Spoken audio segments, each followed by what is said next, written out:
Então, nós vamos começar aqui, ó. O que mais cai no Sebrasp? Então, quando a gente analisa as provas do Sebrasp, quais os conteúdos que são mais contemplados dentro da prova elaborada por esta banca, tá? Então, a gente vai dividir aqui em dois conteúdos. Nós vamos pensar no Sebrasp, pensando em interpretação de texto. Geralmente, há mais de um texto na prova. Em termos de texto, quais são os conteúdos mais cobrados? Tipologia textual.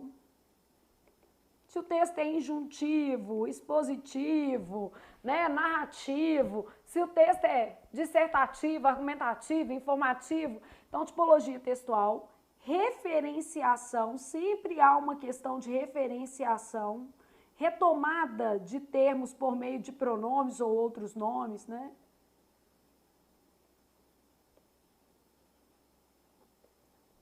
Sempre há uma questão de vocabulário. Eu costumo brincar com vocês, falo assim, se tiver em dúvida né, de vocabulário, não chuta, tá? Porque às vezes o aluno vai lá e chuta e perde o ponto de uma super cabulosa de pontuação que ele conseguiu fazer. Então, atenção aí para não errar as questões de vocabulário ou humildade para falar não sei, né? Não sei, não chuta, tá? Pula que é mais seguro. Você pode pular mais ou menos 10% dos itens. E tem hora, gente, que é a coisa mais sensata a se fazer. Eu sei que às vezes o menino quer fazer a prova toda, mas se você não detiver o conhecimento específico daquela palavra, não vale a pena arriscar a sua nomeação em uma questão, tá? Referenciação simples, que é a inferência. Ah, Flávia, o Sebrasp costuma cobrar figura de linguagem? Não, não costuma. Pode cair? Pode, mas não costuma. Então, aqui a gente está pegando as matérias que são mais, como é que eu posso dizer assim, contempladas em provas da sua organizadora. Isso não quer dizer que você não deva dar destaque, vamos dizer assim, às demais matérias previstas no seu edital. Mas, obviamente, você pode dar um pouco mais de ênfase a exercícios dessas matérias. E ainda vai ser natural isso, porque você, quando fizer muitas questões da sua organizadora, obviamente vai encontrar mais questões de tipologia textual, mais questões de referenciação, mais questões de vocabulário, de inferência simples do que de outras abordagens textuais. Por exemplo, de vez em quando o Sebrasp coloca assim, a frase X poderia compor o último parágrafo do texto, ou poderia ser inserida entre o primeiro e o último parágrafo do texto. Beleza, pode acontecer, que é uma questão de estrutura de texto, para a gente olhar qual que é a lógica argumentativa do texto. Só que não é uma questão muito frequente no Sebrasp, pode aparecer, e você vai encontrar menos questões desse tipo, mas tem que treinar também, a gente vai treinar tudo, né? Bom, e da parte de gramática, o que a gente vai encontrar na sua prova? Conectores. Sempre haverá pelo menos uma questão. Pontuação, pelo menos uma, mas em geral mais de uma questão de pontuação, tá? Classificação ou função do vocábulo que, classificação ou função, nós vamos fazer agora uma prova de 2021, né, uma prova bem recente do Sebrasp, e você vai perceber que na prova havia uma questão de que, uma questão de si, duas de conectores, duas de pontuação, então você vai percebendo que realmente são os conteúdos mais recorrentes da sua organizadora, tá? Concordância,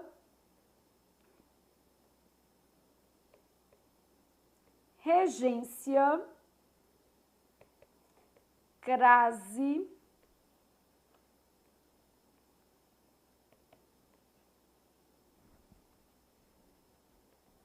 colocação pronominal, emprego de pronomes relativos, onde, cujo, substituição de relativos, ambiguidade. Então, tudo que é pertinente a pronomes relativos, beleza? Então, basicamente, todos esses conteúdos aqui são bem explorados pelo Sebrasp e vamos colocar aqui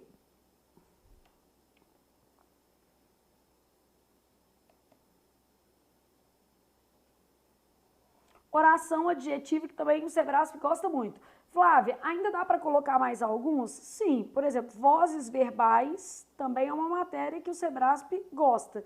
Só que vozes verbais, normalmente aqui dentro de si, a gente também estuda bastante. Então, pode aparecer uma questão de vozes verbais, pode aparecer uma questão, por exemplo, aí são comuns as questões de reestrutura de frase, só que elas vão mobilizar esse conteúdo inteiro, né? Não são raras as questões de parônimos e homônimos. Aparecem com certa frequência, acerca, afim. Então, outras questões. Aqui a gente fez um top 10, ó, os conteúdos mais recorrentes. Só que é claro que a gente sempre tem que pensar na possibilidade de outros, o quê? Conteúdos. Vozes verbais também aparece bastante. Isso daqui também aparece bastante. Reestruturação de frase é um conteúdo mais amplo que engloba todo o resto. Então, na verdade, quando você pensa em reestruturação de frase, você está pensando assim, ó, isso aqui tudo contemplado dentro de reestruturação de frases, tá? Então, nós vamos estudar todos esses conteúdos aí, beleza? Toda essa dinâmica de prova e fazer muitas questões e entender como é que a sua banca cobra essas questões para que você se sinta mais confortável no dia da prova. E para a gente entender melhor da sua banca, nada mais eficiente do que a gente começar o curso com uma prova. Obviamente, gente, você pode não entender toda a correção da prova hoje, porque nós vamos ter uma aula específica de tipologias textuais, nós vamos ter uma aula específica de tipos de que, nós vamos estudar os fatores de pontuação. Então, na parte teórica, para quem está com o curso teórico mais correção de provas, nós vamos estudar todos esses assuntos em profundidade. E na correção de exercício, nós vamos revisar os conteúdos por meio de questões, beleza? Então, nós vamos revisar esses conteúdos também. Então, no caso aqui, a gente vai começar com uma prova recente para entender como a banca toca dentro da nossa prova. E vamos pegar o gancho da aula de hoje. Você não pode desistir de estudar por conta de adversidades. Imagina que só porque o trem deu uma interrupção aqui, a câmera desconectou, o cabo não funcionou, eu poderia ter virado simplesmente falado assim, como era uma aula, né? Inaugurar, ó, gente, amanhã a gente faz a aula, vamos parar. Não, gente. Imagina se você, na sua primeira dificuldade, colocar obstáculos aos seus projetos e ao seu planejamento do dia. Não faça isso. Então, a primeira coisa que a gente vai fazer neste curso é acordar que você vai ser uma pessoa que planeja e executa. Apesar de, porque todo dia vai acontecer uma coisa, é um pico de luz, é uma chuva, então é apesar de. E tenha sempre, vai começar a estudar, tenha sempre um material de apoio físico, porque se a internet não estiver boa, porque você estiver muito cansado por causa da tela do computador, você tem como fazer algumas questões. Então, como é que eu posso dizer? Crie a experiência de ser produtiva a partir de estratégias vencedoras. E uma delas é: não desista do seu planejamento do dia. Eu não desisto do meu não, tá vendo? Eu já tava aqui preocupada, onde é que eu ia encaixar essa aula se a gente não conseguisse ligar a câmera, né? Já tava tipo assim, gente, como é que eu vou encaixar? Porque meu dia tá tão bonitinho, tava tão organizado. Então, a gente fazer as coisas acontecerem da melhor maneira é o que faz dar certo, né? Então, Sebrasp, a gente vai corrigir essa prova da PCDF pra gente. E aí vamos explicando tudo que a sua banca costuma contemplar e revisar questões. 2 textos enormes na sua prova. Não adianta marcar o texto todo. Eu sempre falo com o candidato que o certo é você marcar trechos relacionados às questões. Flávia, mas como eu vou saber que há trechos relacionados a questões específicas na prova? Numa prova de certo e errado do Sebrasp, é possível que você faça uma leitura das questões e depois faça uma leitura do texto. Por que eu estou falando isso? Porque uma prova de certo e errado, por incrível que pareça, ela não é uma prova que mobiliza um tempo enorme, mesmo havendo redação no seu concurso, tá? Então, ela permite isso. Uma prova de ABCDE do Sebrasp, se você fizer isso, você não vai terminar a prova, porque são questões muito longas. Mas na prova de certo e errado, você pode dar uma olhada nas questões para depois fazer uma leitura mais dirigida do seu texto. É uma coisa que costuma funcionar bem na sua banca, tá? Então, eu tenho lá assim, ó, nesta sala, atulhada de mesas, máquinas e papéis, onde eu tenho uma questão lá sobre esta forma pronominal, onde invejáveis escreventes dividiram entre si o bom senso do mundo, aplicando-se em ideias claras, apesar do ruído do mormaço, seguros ao se pronunciarem sobre problemas que afligem o homem moderno. Tem uma questão sobre isso. Espécie da qual você, fazendo uma referência ao leitor, ó, milenarmente cansado, talvez se sinta um tanto excluído. Talvez você se sinta um tanto excluído. Largue tudo. Então, aqui, ó, basicamente você tem lá assim, largue tudo de repente sob os olhares à sua volta. Componha um cara de louco, uma cara de louco, também vai ter uma questão sobre isso. Quieto e preguiçoso. Faça os gestos mais calmos quanto os tais escribas mais severos. Dê um largo tchau ao trabalho do dia, assim como quem se despede da vida. Surpreenda pouco mais tarde com sua presença, em hora tão insólita, os que estiveram em casa ocupados na limpeza dos armários, que você não sabia antes como era conduzida, porque você chegou antes do horário, tá vendo? Tá vendo? Convém não responder aos olhares interrogativos, deixando crescer por instantes a intensa expectativa que se instala. Então, ele está falando para você ter atitude de louco, não é só a cara de louco, não. Ele está trabalhando com você assim, olha, saia do trabalho sem falar nada, chegue à sua casa e não dê explicação alguma sobre o porquê de você estar ali, surpreenda, né? Pouco mais tarde, depois que você largar o trabalho, as pessoas que estão na sua casa ligadas aos afazeres de casa, que você não costuma estar ali naquele horário. Então, ele fala para você assim, ó, a sua presença está em hora insólita. Os que estiveram ocupados na casa, na limpeza dos armários, você não sabia como essa limpeza era o quê? Conduzida. Convém não responder olhares interrogativos, deixando crescer por instantes a intensa expectativa que se instala. Mas não exagere na medida.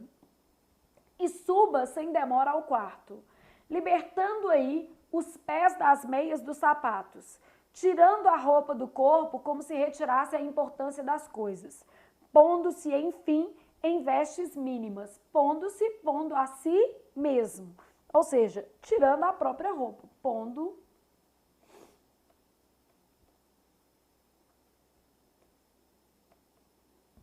colocando-se em vestes mínimas, quem sabe até em pelo, mas sem ferir o pudor.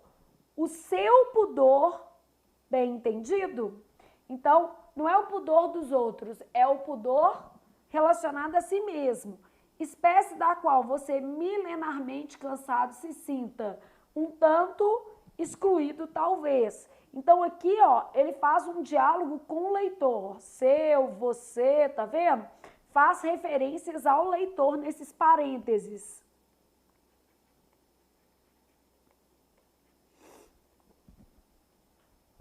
Né? Nos dois parênteses aqui, um diálogo com o leitor. Aí depois, essa é uma questão de vocabulário, ó. Como boa verdade, o seu pudor e aceitando ao mesmo tempo, como boa verdade provisória, toda mudança de comportamento. Feito um banhista incerto, assuma depois com sua nudez no trampolim do patamar e avance 2 passos como se fosse beirar um salto. Então, ele vai pedir, né, uma referência à palavra assoma. Assomar é aparecer. Mas se você não soubesse, era melhor pular uma questão de vocabulário, tá? Então, como se fosse beirar um salto, silenciando de vez embaixo o surto abafado dos comentários. Nada de grandes lances. Desça sem pressa. Então, outra forma de imperativo, ó.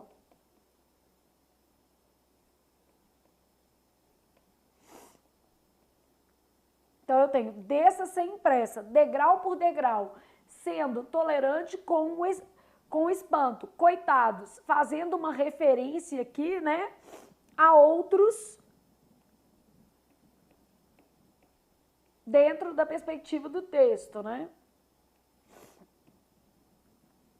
Aí a gente tem lá assim, degrau por degrau, sendo tolerante com o espanto. Coitados dos pobres familiares, que cobrem a boca com a mão enquanto se comprimem ao pé da escada. Para olhar, né?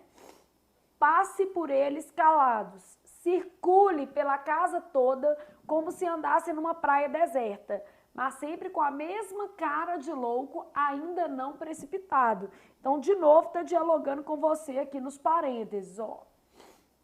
E se achegue depois, com cuidado e ternura, junto à rede, languidamente envergonhada entre plantas lá no terraço. Largue-se nela como quem se larga na vida e vá fundo nesse mergulho. Cerre as abas da rede sobre os olhos e com um impulso de pé, já não importa em que apoio, goze a fantasia de se sentir embalado pelo mundo.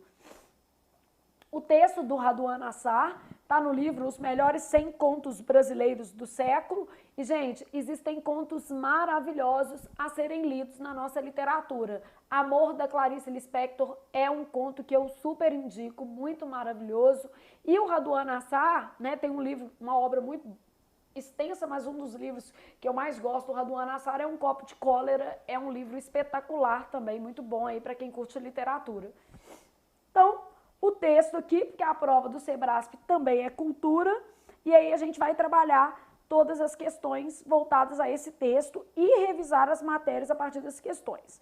No que se refere às ideias e aos aspectos linguísticos do texto precedente, julgue os itens a seguir. Quanto à tipologia textual, o texto é predominantemente expositivo. Vamos pensar aqui, ó. Quando eu penso em tipologia textual, o texto pode ser descritivo. Aí a descrição, né, vai se basear em aspectos físicos ou psicológicos dos personagens e o texto tem caráter estático e observacional. Então, caráter estático e observacional, baseado em aspectos físicos e psicológicos. Geralmente vai ter muito verbo de ligação e muito adjetivo, né?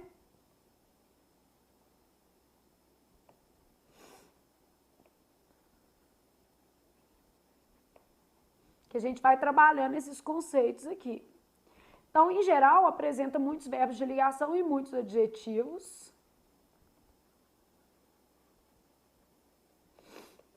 Bom, texto narrativo. Esse texto tem traços narrativos, só que é um pouquinho só. Texto narrativo apresenta evolução temporal, depois, e daí. E contexto espaço-temporal. Ó, esse texto, ele tem esse tipo de elemento, tá? Em seguida, depois, ó, depois com sua nudez, né? Largue-se nela, em seguida, depois, ó, e se achegue depois com cuidado e em ternura, passe por ele escalado, circule pela casa toda como se andasse numa praia. Então, eu tenho um contexto espaço-temporal aqui. Então, apresenta evolução temporal, apresenta contexto espaço-temporal, né? Então, apresenta evolução temporal, contexto espaço-temporal, possui narrador com enredo e personagem, né? Pode ser um narrador observador, pode ser um narrador personagem.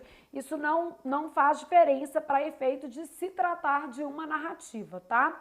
Como é um conto, ele é uma narrativa, só que essa narrativa ela tem traços de injunção também por causa dos verbos no modo imperativo. Então, o que vai ser esse texto de natureza injuntiva, tá? A injunção, basicamente, gente, é um texto procedimental, de orientação. Bula de remédio, né? receita de bolo. E aqui, na verdade, ele te dá uma receita. Sabe qual que é a receita que ele te dá? Como ser louco, como fazer papel de doido dentro desse contexto aí do texto. Então, ele traz toda essa noção aí da loucura para o texto. Então, injunção é um texto procedimental de orientação e esse texto tem essas características. Há um predomínio de verbos no imperativo ou no infinitivo com valor de imperativo. Ou no infinitivo com valor de imperativo, tá?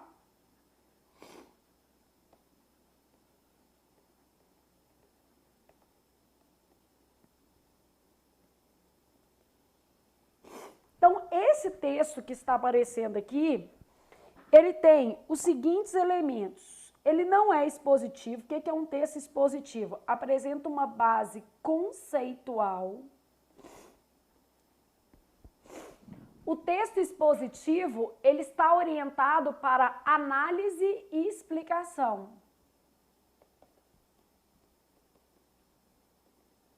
O que é, né? Então, vamos supor que eu falasse assim, ó. As súmulas vinculantes são instrumentos do poder judiciário que objetivam decisões mais equânimes. Isso daí que vai ser um texto de natureza injuntiva. Vai falar para que serve. Por exemplo, eu não estou dando os conceitos para vocês das tipologias textuais. Eu não estou explicando o que é um texto dissertativo, o que é um texto narrativo, o que é um texto injuntivo. Isso é uma aula expositiva. Eu não estou inventando, eu estou me pautando na realidade, eu estou tentando fazer uma análise desses conceitos e uma explicação. Por isso que é uma aula expositiva, beleza? E aí a gente tem uma outra tipologia, que é a tipologia o quê? Dissertativa. Estou fazendo aqui uma revisãozinha porque já, né? Então, o texto pode ser dissertativo expositivo, dissertativo argumentativo, né? Então, dissertar é falar sobre, né? Então, apresenta-se uma tese acerca de um dado tema. E a gente vai discutir essa tese por meio, por exemplo, de argumentos, e aí nós vamos ter um texto dissertativo que argumentativo. Então, a gente tem tipologias textuais. O texto pode ser descritivo, dissertativo, injuntivo, narrativo, ou pode ser um texto expositivo. Em relação ao texto da sua prova, ele é predominantemente injuntivo. Flávia, por que o texto da minha prova é predominantemente injuntivo? Porque há um uso reiterado de verbos no imperativo. Porque o texto traz uma orientação de como proceder como louco, beleza? Como ter um comportamento de louco, uma cara de louco. Então, o texto traz todas as explicações, lógico, no viés da literatura, né? De um conto, de como ser o quê? Louco, beleza? Então, o texto da prova, ele é injuntivo narrativo e predominantemente injuntivo. Ele pode ser duas coisas, tá? Então, o texto da prova, injuntivo narrativo, predominantemente injuntivo, beleza? Por que predominantemente injuntivo? Porque a finalidade é explicar ou dar instruções de como ser louco, como fazer papel de louco dentro do texto, ok? Então, predominantemente injuntivo narrativo, mas ele tem elementos de narrativa, até porque se trata de um conto, tá? Bom, então, lá tá falando que o texto é predominantemente expositivo. A gente sabe que a exposição, por exemplo, não dialoga com a literatura. Isso estava super fácil de você eliminar, porque a exposição, ela é um gênero textual muito mais ligado à informação. Ou seja, é um texto informacional. Ele traz conteúdo pautado na realidade. Logo, esse texto que faz parte de um conjunto, né, uma coletânea chamada 100 Melhores Contos do Século, né, 20, não vai ter aquele pacto com a realidade, porque é um texto literário. Então, isso também poderia ser observado pelo candidato. Eu sempre falo, gente, que ler a referência é essencial, ó, os 100 melhores contos brasileiros do século, beleza? Então, ter essas referências podem, né, vamos dizer assim, ter essas referências podem ajudar você a lograr êxito no seu concurso também. Bom, o texto envolve um único personagem que subverte a lógica de hábitos cotidianos. Primeiro, gente, que ele não subverte a lógica. Vamos só pensar aqui. Existe um aconselhamento para que ele faça. Só que você não tem nenhuma certeza se a pessoa vai fazer ou não. Então, primeira coisa, não existe a garantia de que ele, de fato, cumprirá o que está no texto. O texto traz apenas a recomendação, o procedimento. Se a pessoa vai fazer, já é outra coisa.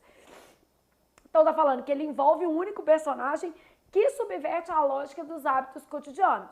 Ele tem um protagonista que é incitado a subverter a lógica dos hábitos cotidianos.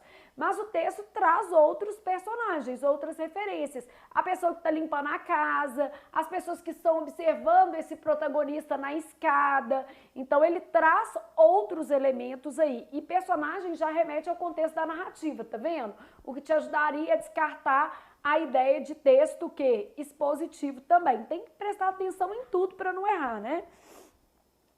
Então aqui, ó, quando passe por eles, olha os outros personagens, pobres, o quê? Familiares. Então o texto não tem um único personagem, já começa por aqui.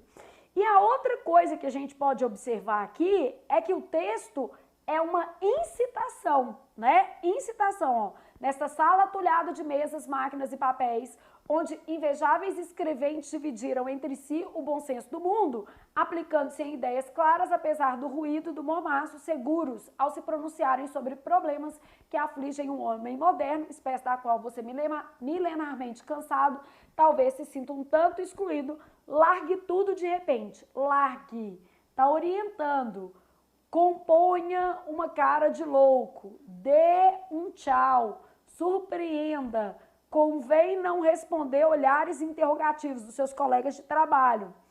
Não exagere na medida, suba sem demora pelo quarto, apareça com pouca roupa, apareça em pelo, se for da sua vontade.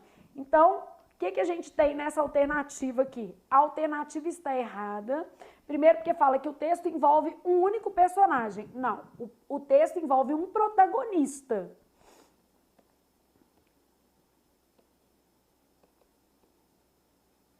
Mas existem outros personagens, tá?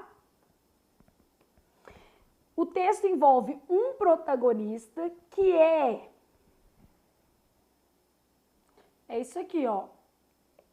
Então, o texto envolve um protagonista que é aconselhado a subverter a lógica cotidiana, passando-se por louco. Então, envolve um protagonista. Mas, obviamente, a gente não tem apenas um personagem nesse texto e, por isso, está errado. E também ele não subverte, ele é aconselhado a subverter. Isso aqui tem que ficar bem claro para vocês, tá? Aconselhado, os verbos no imperativo não significam que ele vá fazer aquilo ali, tá? Bom, o texto apresenta uma espécie de roteiro cujo conhecimento é necessário para que o interlocutor da voz narrativa haja com inteira liberdade por conta própria.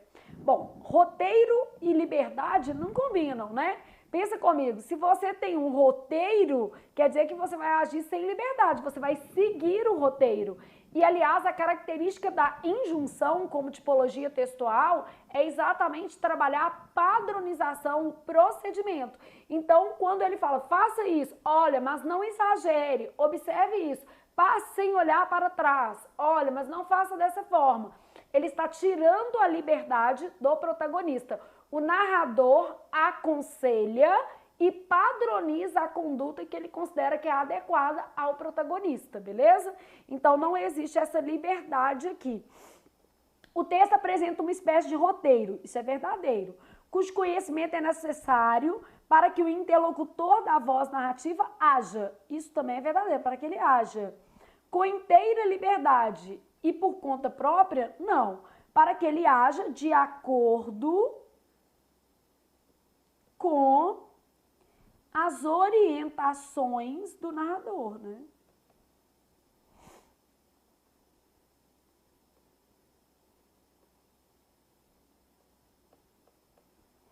Então, o interlocutor da voz narrativa haja com inteira liberdade. Não, para que ele haja de acordo com as orientações, né? Para que o protagonista haja, né? Com esse interlocutor da voz narrativa é o protagonista, tá? Para que o protagonista haja de acordo com as orientações da voz narrativa. Então, essa liberdade não está presente no texto, né? Muito pelo contrário.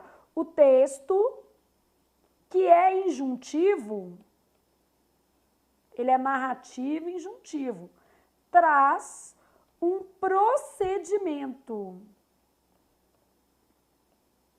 uma padronização do comportamento.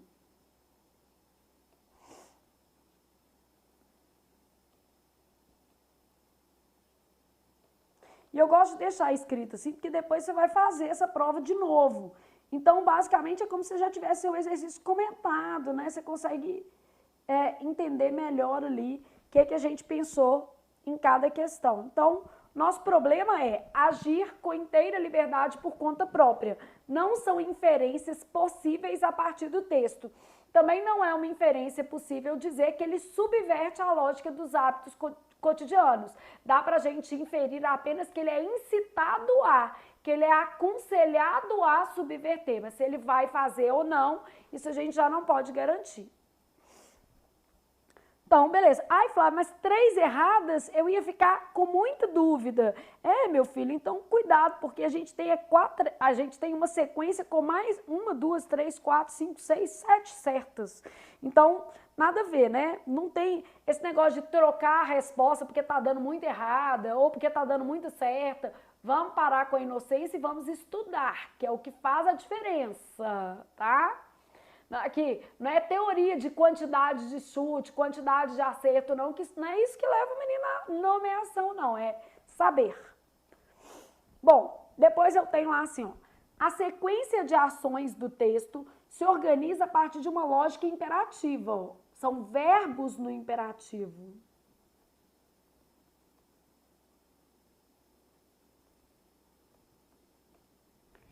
De que os atos e as palavras referidos devem necessariamente parecer extravagantes e o que? Desarrazoados. Basicamente, né, a gente tem lá que ele está fazendo cara de doido. Então, quer dizer, extravagantes ou desarrazoados. Não se justifique, né? Então, os trechos do texto que trazem essa perspectiva de que ele tem que fazer cara de doido é que justificam essa resposta. A gente tem esse tipo de informação dentro do texto, né? Então, lá no texto, a gente tem informações. Compõe uma cara de louco, quieto e o quê? Perigoso. Não responda a olhares interrogativos, né? Deixe crescer a intensa expectativa que o quê? Se instale. Volte, quem sabe, em pelos, obviamente, né? Assoma depois com a sua nudez. Apareça depois no trampolim do patamar e avance 2 passos como se fosse beirar um salto. Então, basicamente, a gente tem ali diversos elementos no texto que mostram uma conduta, obviamente, não comum e por isso pode ser chamada de extravagante ou desarrazoada, beleza? Logo, nós vamos considerar esse item como correto. O texto traz essas informações, tá? Então, trata-se de uma inferência possível a partir do texto, porque a voz narrativa traz diversas situações em que o protagonista se coloca como desarrazoado ou extravagante. Eu adoro essa palavra desarrazoado, gente, tipo, é uma das palavras que eu mais uso na vida. Tudo que a pessoa fala comigo que eu não concordo, eu falo, você parece que está sendo um pouco desarrazoado. O seu argumento me parece desarrazoado. Adoro. Quem convive comigo fala assim, a mulher do desarrazoado. Adoro. A expressão homem moderno, primeiro período, faz referência ao ser humano como tipo representativo de determinada época. No caso, o cara está representando a época atual.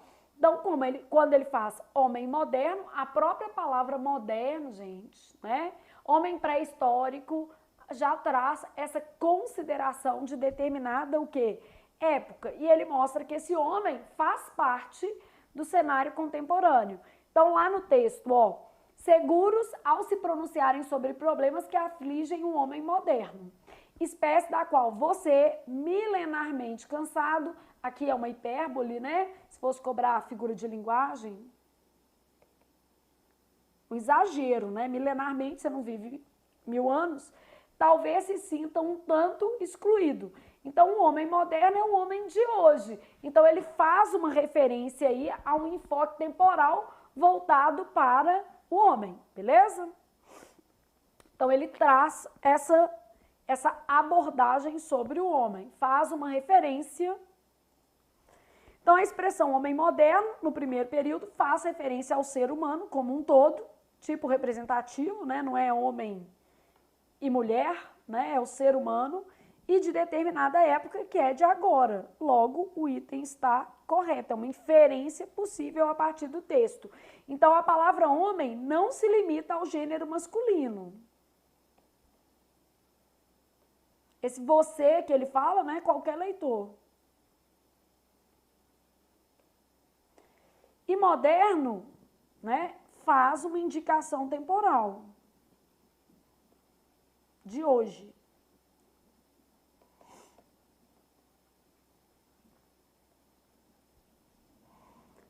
No primeiro período do texto, o termo onde tem como antecedente a palavra sala. Onde só apresenta como antecedente lugar, faz todo sentido. A gente vai aproveitar para revisar onde e aonde, que é uma matéria importante também. Flávia, numa questão como essa, qual é o ideal? O ideal é sempre voltar ao texto, gente, não tem jeito.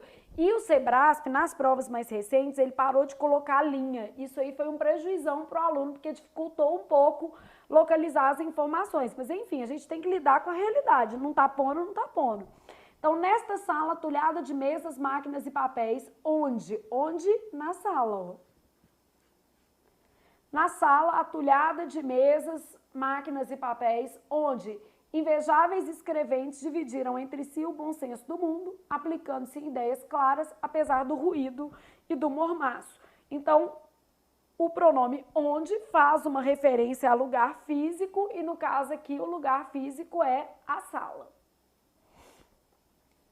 Então, onde, sala, bem aplicado, e a gente vai fazer uma referência a isso daqui. Vou fazer uma revisão depois, tá? Só que eu vou deixar as revisões para fazer todas juntas. No trecho, pondo-se, enfim, em vestes mínimas, o elemento si veicula a noção de reflexividade. Aí nós vamos revisar também os tipos de si. Pondo-se, pondo a si mesmo.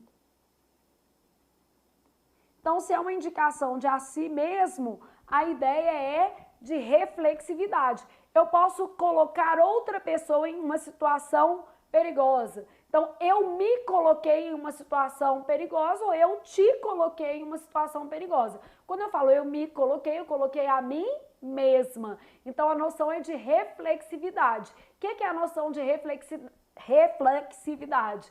A ação recai sobre o próprio quê? Sujeito. Então, aqui, basicamente, a gente tem que a ação recai sobre o próprio sujeito, tá? E aí eu vou revisar os tipos de si, ó. Essa é uma questão de si, né?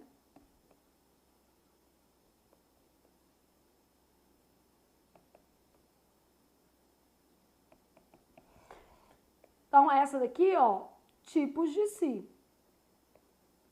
Só pra gente identificar a matéria. E aí a gente vai trabalhar isso aqui numa revisão, tá? Questão 8. No trecho, feito um banhista incerto, assoma depois com sua nudez. Assomar é o mesmo que aparecer. Mas, por exemplo, se eu estivesse fazendo essa prova, eu ia ter dúvida nessa questão.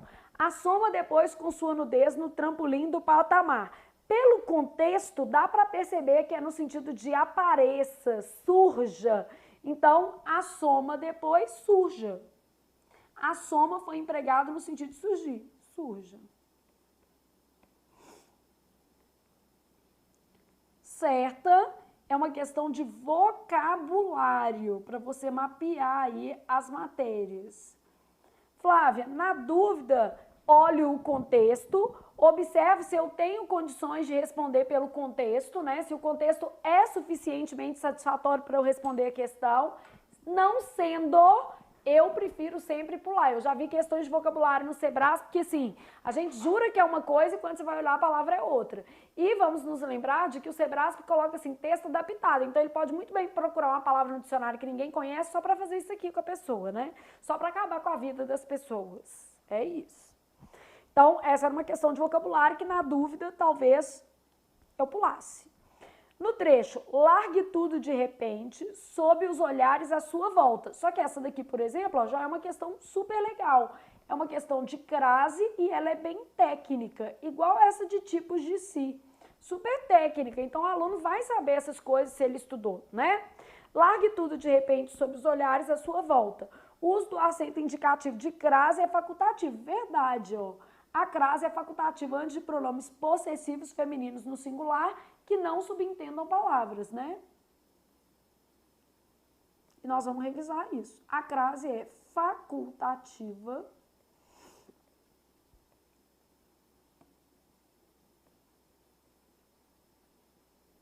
antes de pronomes possessivos femininos no singular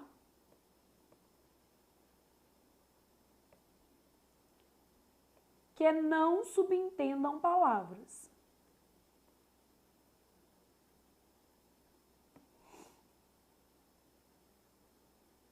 Então, a crase é facultativa antes de pronomes possessivos femininos no singular que não subentendam palavras. Logo, realmente o item está correto e a gente vai revisar isso aqui, beleza? No texto, o autor utiliza parênteses em diferentes trechos para fazer digressões. O que são digressões? São comentários, são recursos, né, textuais em que você apresenta um conteúdo paralelo ao texto, que não está diretamente ligado ao texto. Pode ser uma opinião do autor, pode ser uma ressalva, pode ser um conselho, pode ser a explicação de alguma coisa que dentro da lógica do texto não seja tão relevante e por isso é uma digressão. Então, digredir quer dizer sair de... Você sai daquele assunto que era principal dentro do texto e apresenta ou pormenores que não eram necessários, ou explicações que não eram necessárias, ou opiniões acerca de um determinado contexto textual que não eram necessárias. Então, no texto, realmente, existem aspectos digressivos, porque ele interage com o leitor por meio das colocações entre parênteses, ele faz interações, ó. E ele falou todos os parênteses do texto, eu tinha que voltar lá, dar uma mapeada, né, para não ter erro. Então, vamos lá, pensar nesses parênteses. Vou usar aqui um marca-texto laranja, só para a gente ter uma referência de onde esses conteúdos estão. Então, aqui, ó. Ao se pronunciarem sobre problemas que afligem o homem moderno, espécie da qual você, milenarmente cansado, talvez se sinta um tanto excluído. Então, ele está falando que você pode não se sentir um homem, o quê? Moderno, né? Está conversando com você. Aí depois, ó, de novo, mas sem ferir o pudor. Aí ele está conversando com você, o seu pudor, bem entendido? Então, ele está querendo dizer assim, existem vários tipos de pudores. E, no meu caso, eu quero que você se atenha à sua liberdade, né? Depois, ele ainda coloca mais informações entre parênteses, ó. Desça sem pressa, degrau por degrau, sendo tolerante com o espanto. Coitados das pessoas que estão assistindo, né? Ele está fazendo uma reflexão sobre o susto que aquelas pessoas provavelmente vai tomar com a sua atitude. Passe por eles calado, circule pela casa toda como se andasse numa praia deserta.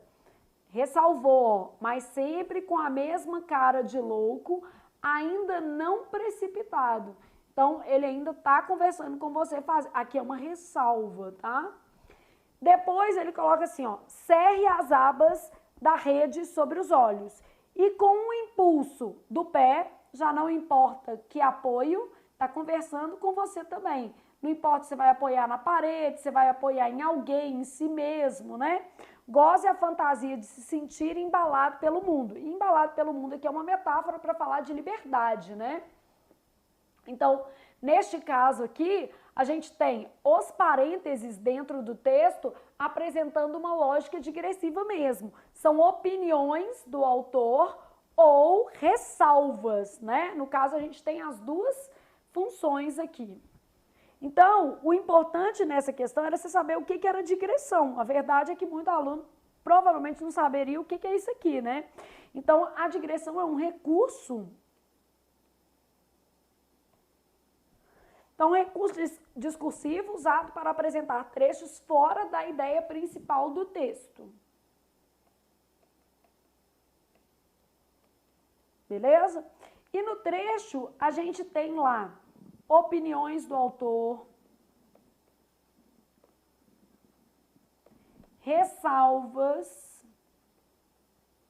que foi o que basicamente apareceu ali para a gente ver no texto, beleza? Bom, então nós vamos revisar tipos de si, crase, e vamos revisar também isso aqui, ó, emprego de onde. Vamos trabalhar nessa telinha aqui, só para a gente não ficar prova.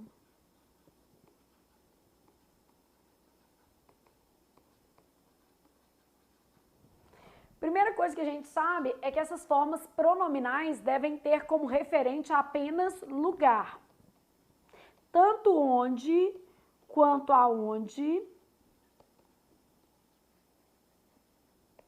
devem ter como referente apenas o quê? Lugares, beleza? Aí, o que acontece? Onde a gente vai usar para lugar fixo com regência em. E a gente já pode trabalhar até os principais verbos que pedem essa regência. Aonde mobilidade. E a gente vai trabalhar a regência a. Principais verbos que vão exigir onde? Morar, residir,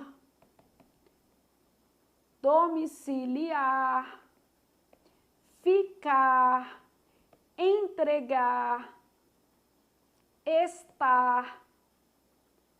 São verbos que pedem a preposição em, beleza? No caso aqui, aonde a gente vai ter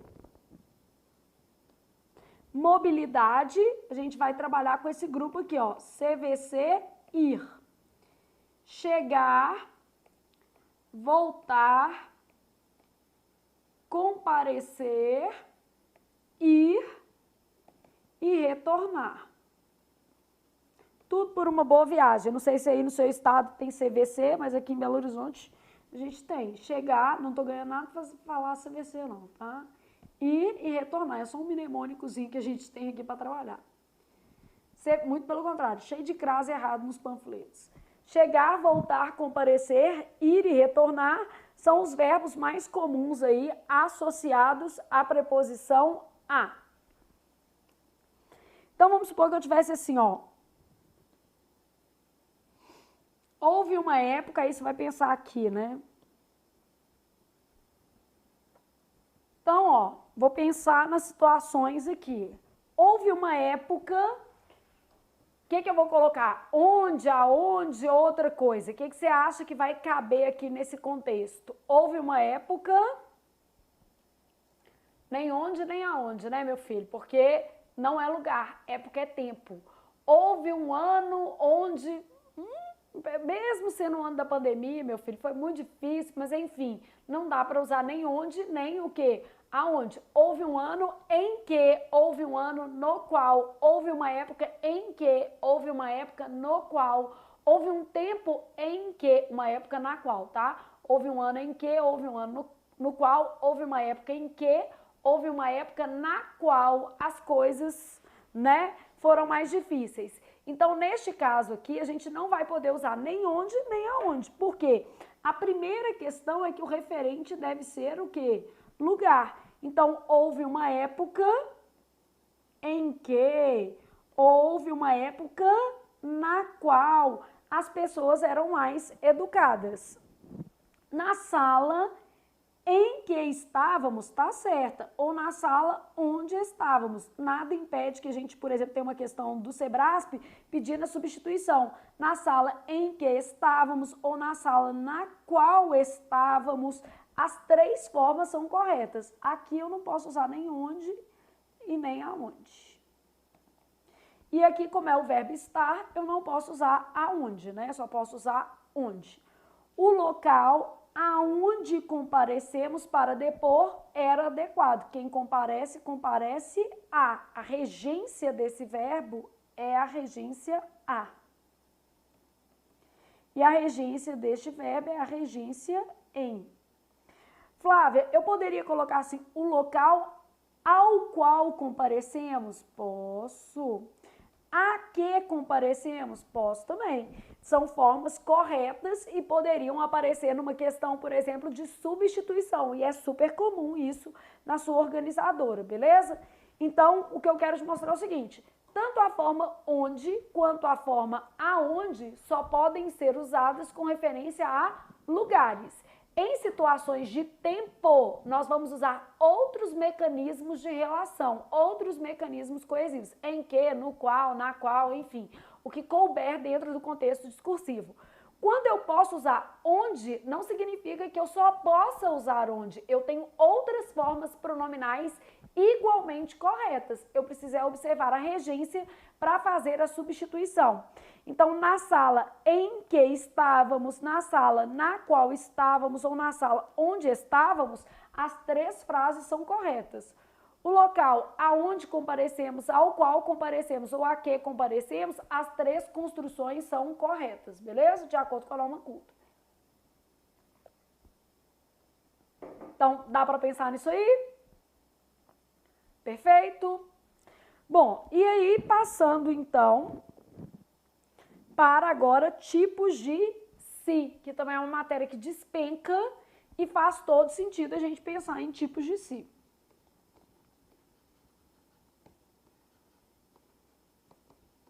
Então, vamos pegar os mais importantes. Aqui nós vamos aproveitar para revisar os tipos de si pronomes, tá? Porque existem sis que funcionam como conjunção. Então, aqui, ó, o mais cobrado, partícula, o quê? A passivadora. Segundo, índice de indeterminação do sujeito. Terceiro, a gente vai colocar aqui parte integrante do verbo. Pronome reflexivo, que é o que tinha na sua prova, né? Pronome recíproco e partícula expletiva. Todos esses daqui funcionam como pronomes, tá?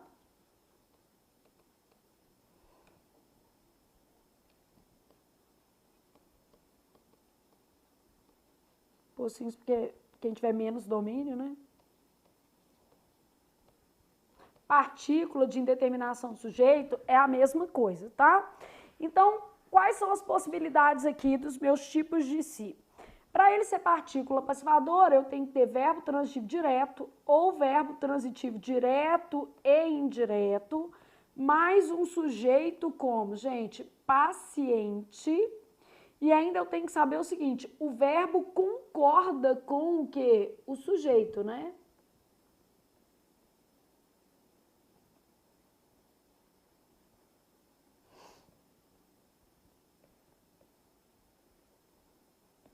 Então, o verbo realiza aí as relações de concordância.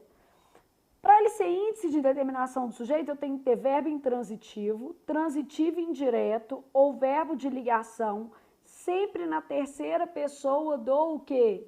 Singular, mais um sujeito como indeterminado, que não está escrito na frase e nem subentendido. É isso que significa sujeito indeterminado.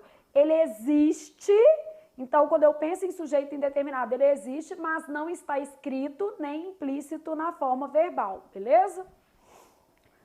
Bom, depois eu tenho pronome integrante do verbo, que é a mesma coisa de parte o quê?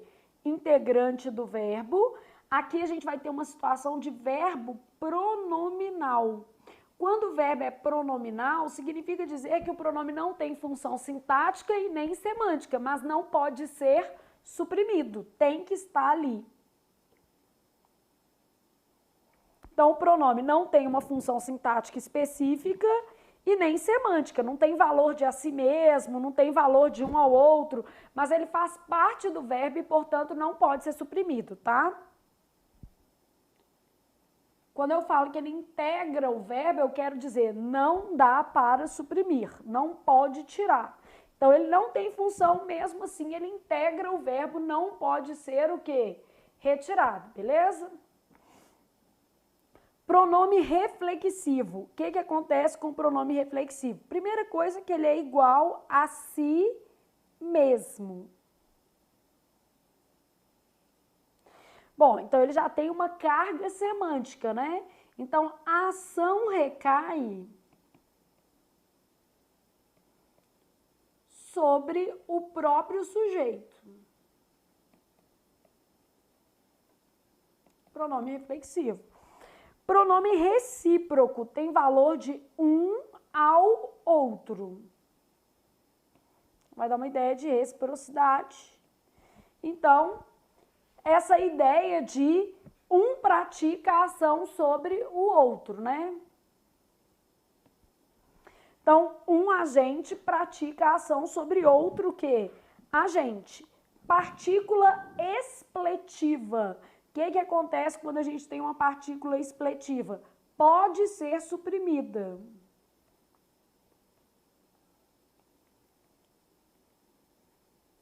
Apresenta função meramente estilística, né?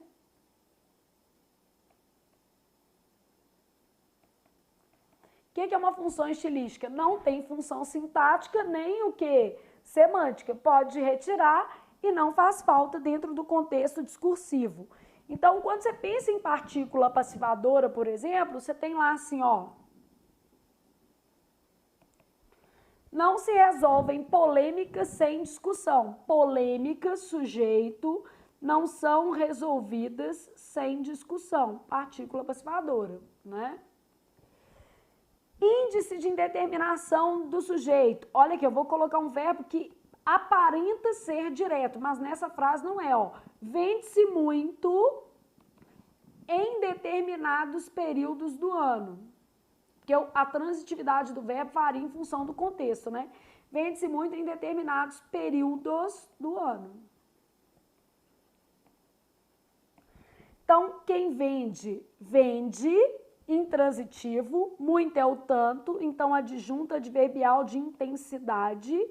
Em determinados períodos do ano, adjunto adverbial de tempo. E nesse caso, o meu si que está aparecendo aqui figura como índice de indeterminação do sujeito. Ô Flávia, mas eu achei que o verbo vender fosse transitivo direto. Ele pode ser transitivo direto, né, gente? A transitividade varia em função do contexto. Então, eu levo em consideração o caso concreto, ou seja, o que está ali realmente na minha frase. Então, vende-se muito. Se eu colocasse assim, vendem-se muitos brinquedos. Muitos brinquedos são o quê? Vendidos. Então, depende da situação aqui ou do caso concreto que a gente está avaliando, beleza? Pronome integrante é um verbo pronominal, o pronome faz parte do verbo. Então, vamos supor que eu tivesse assim, ó, queixava-se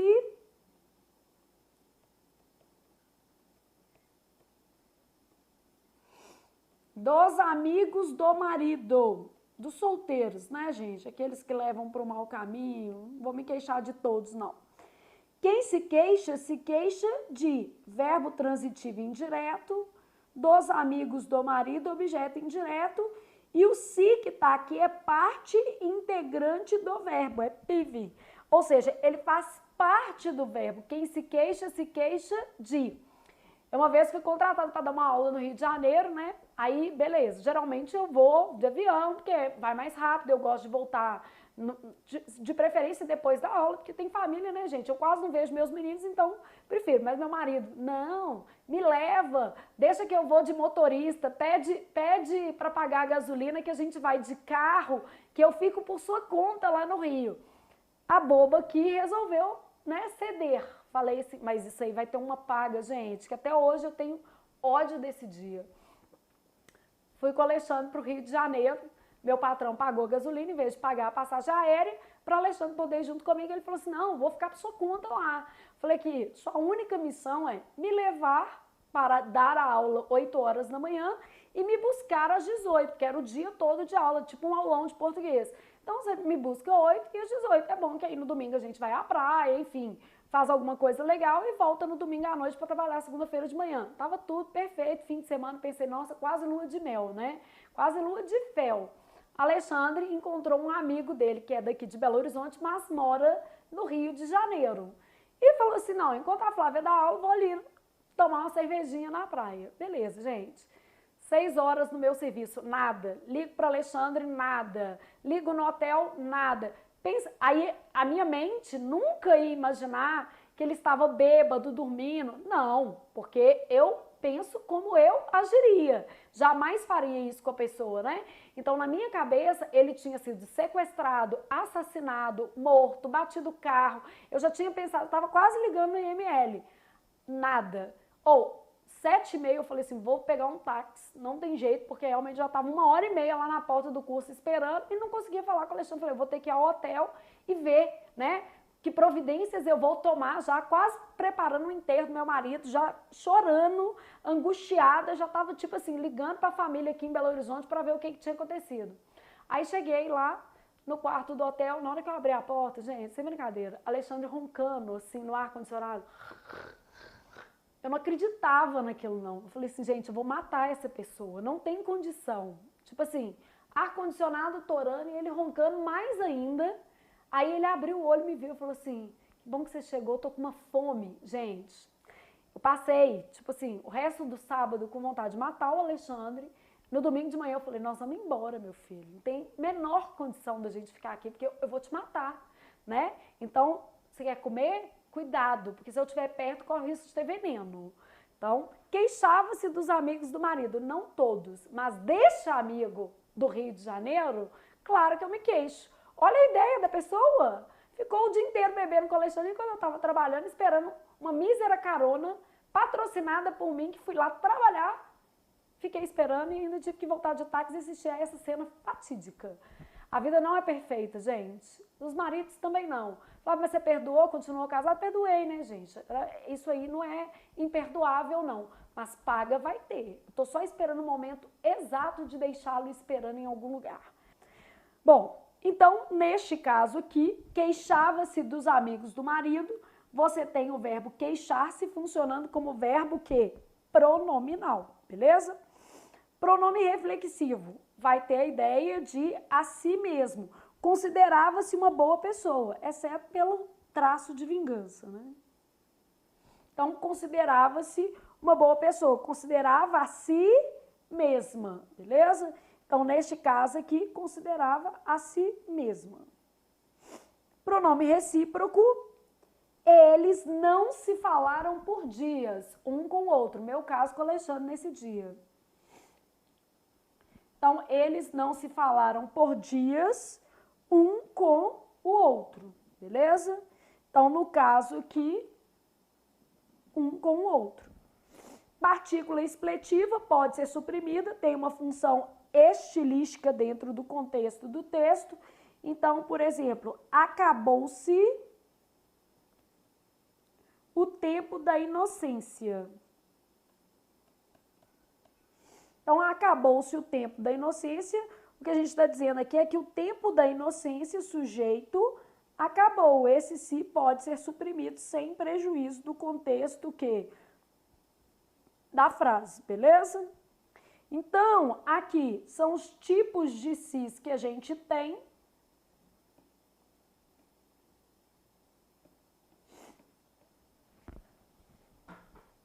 Na função de pronome. No caso do texto, nós tínhamos aí um se indicando reflexão, com valor de com valor de a si mesmo, beleza? Bom, e a última coisa que a gente vai revisar dessa prova, que apareceu desse pedaço dessa prova, né, é crase na perspectiva de caso facultativo. Então, o que eu tenho de caso facultativo de crase, gente? Antes de pronomes possessivos, femininos no singular que não subentendam palavras. Se subentender a palavra, vai ser caso obrigatório. Vamos entender isso melhor aqui, ó. Vamos supor que eu tivesse assim, ó, referiu-se às suas amigas. Vamos pôr no plural também aqui, ó. Referiu-se às suas amigas. Sua ideia foi semelhante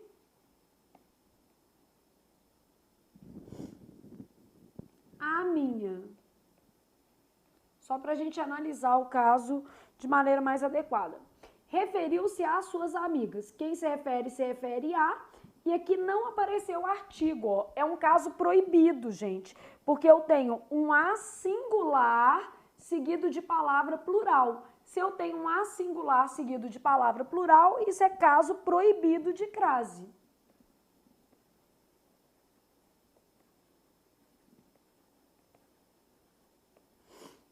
Referiu-se às suas amigas. Quem se refere a, mais o artigo que está aparecendo aqui, ó. Então, se eu faço, a regência é obrigatória. Quem se refere a. Como eu estou vendo esse Szinho aqui, eu estou vendo que está aparecendo o artigo. Logo, eu tenho crase obrigatória. Então, a crase aqui.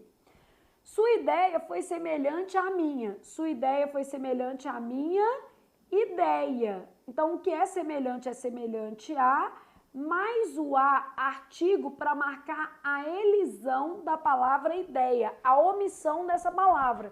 Então, aqui é um caso de crase obrigatória.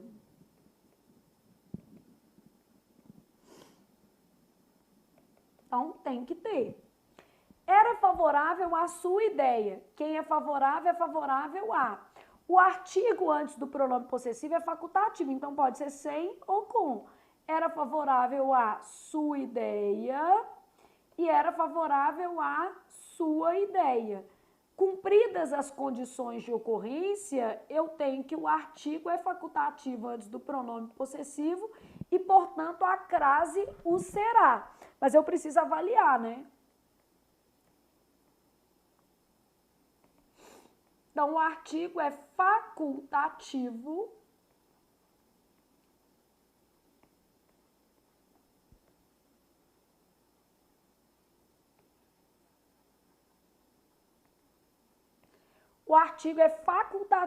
antes de pronome o quê? Possessivo. Logo, a crase também o será. Bom, além deste caso facultativo de crase, que é exatamente o que apareceu na sua prova, né? A sua... Então, pode ficar assim ou assim, por isso a crase é facultativa, né? O artigo é facultativo.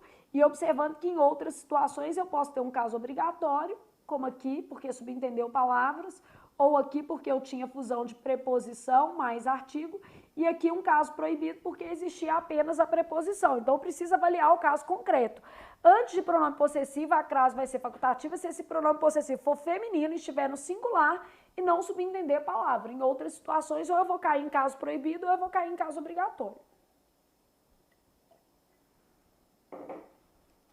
Bom, e eu tenho que ter o termo regente pedindo a preposição a, né, gente? Porque senão não adianta. Ainda tenho outros casos facultativos, né? O que mais que eu tenho de casos facultativos? depois da preposição até,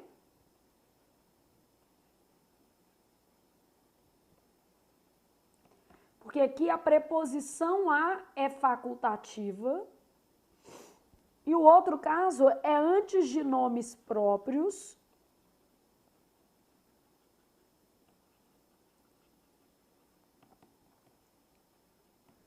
femininos, sem sobrenome. Não pode ser uma personalidade também, né?